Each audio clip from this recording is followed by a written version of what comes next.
Air hostess को बनने के लिए हमारे पास जो चीज़ें होनी चाहिए, जो क्राइटेरिया क्या एयर होस्टेस बनने का है, उसमें हम फिट होते हैं या नहीं, ये हमें देखना है।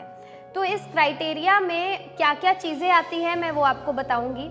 पहली चीज़ एज, आपकी एज 18 ईयर्स से स्टार्ट होकर 26 ईयर्स तक होनी चाहिए एक कैबिन क्रू के लिए, एक एयर होस्टेस के लिए अप्लाई करने के लिए। लड़कियों की एज 18 होनी चाहिए, लड़कों की एज मिनिमम एज 21 होनी चाहिए। अगर आपकी एज 21 है लड़कों की और 18 ईयर्स ऑफ एज लड़कियों की है तो वो एक एयर होस्टेस बनने के लिए अप्लाई कर सकते हैं। इसके बाद आपकी हाइट, लड़कियों की हाइट 157 सेंटीमीटर्स होनी चाहिए और लड़कों की हाइट 170 सेंटीमीटर्स तक होनी चाहिए।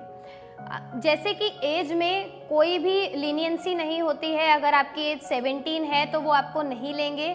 ऐसे ही अगर आपकी हाइट 157 से कम होके 156 सेंटीमीटर्स है तो वो आपको नहीं लेंगे। हाइट में कोई भी लीनियंसी नहीं होती है इस जॉब में, क्योंकि ये मिनिमम हाइट इसलिए रखी जाती है ताकि आप एयरक्राफ्ट का एक पर्टिकुलर पार्ट होता है ओवरहेड बिन, वहाँ तक पहुँच पाएँ, क्योंकि आपके जितने भी सेफ्टी इक्विपमेंट्स होते हैं वो उस पार्ट में रखे होते हैं। उसको निकालने के लिए आपको वो हाइट चाहिए होती है। अगर आपकी उतनी हाइट ही नहीं होगी तो इमरजेंसी के टाइम पे आप किसी की हेल्प नहीं कर पाएंगे, तो जो इस जॉब का पर्पस है वो सॉल्व ही नहीं होगा। तो इसीलिए हाइट में कोई लीनियंसी नहीं होती है। मिनिमम हाइट 157 सेंटीमीटर्स चाहिए है, उसके बाद ही आप एक एयर होस्टेस बन सकते हैं। इसके अलावा आपके फेस पे, बॉडी पे कोई स्कार या कोई मार्क नहीं होना चाहिए। एयर होस्टेस के इंटरव्यू के टाइम पे वो आपके पूरे हैंड्स और लेग्स चेक करते हैं कि आपके हैंड्स और लेग्स पे कोई स्कार नहीं है, आपके फेस पे कोई पिंपल ब्लेमिशेस नहीं है।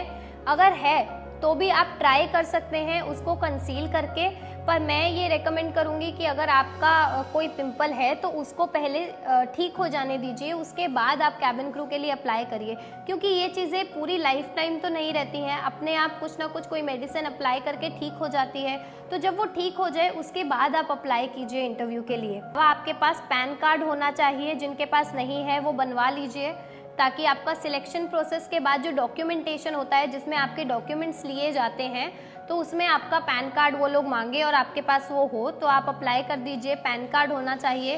फिर पासपोर्ट भी एक चीज़ है, अगर आप कोई भी इंटरनेशनल एयरलाइंस के लिए अप्लाई कर रहे हैं तो वो आपका पासपोर्ट आपसे मांगेंगे, तो पासपोर्ट भी आपके पास होना चाहिए। अगर आपके पास नहीं भी है तो एटलीस्ट आपके पास वो एप्लीकेशन नंबर होना चाहिए जो हम पासपोर्ट अप्लाई करने के बाद लेते हैं। तो वो एक एप्लीकेशन नंबर अगर आपके पास होगा तो भी वो लोग आपको ले लेंगे, क्योंकि आपकी ट्रेनिंग टाइम में आपके पास वो पासपोर्ट आ जाएगा। आपका सीवी रेडी होना चाहिए। मैं रेकमेंड करूंगी कि आप उस जॉब से रिलेटेड स्किल्स डालें ताकि इंटरव्यूअर को लगे कि हाँ आप में वो चीज़ें हैं जो वो ढूंढ रहा है, तो ज़्यादा बेटर होगा। जैसे कि इस फील्ड में एयरलाइंस चाहती है कि आप प्लीजिंग पर्सनैलिटी के हो, आपके अंदर कन्विंसिंग पावर हो, आपके अंदर कॉन्फिडेंस हो, आपको लोगों से बात करना अच्छा लगता हो। तो ये चीज़ें अगर आप अपने सीवी में डालेंगे कि आपकी ये स्किल्स हैं, आप इन चीज़ों में अच्छे हो, तो एयरलाइंस को वो चीज़ अट्रैक्ट करेगी।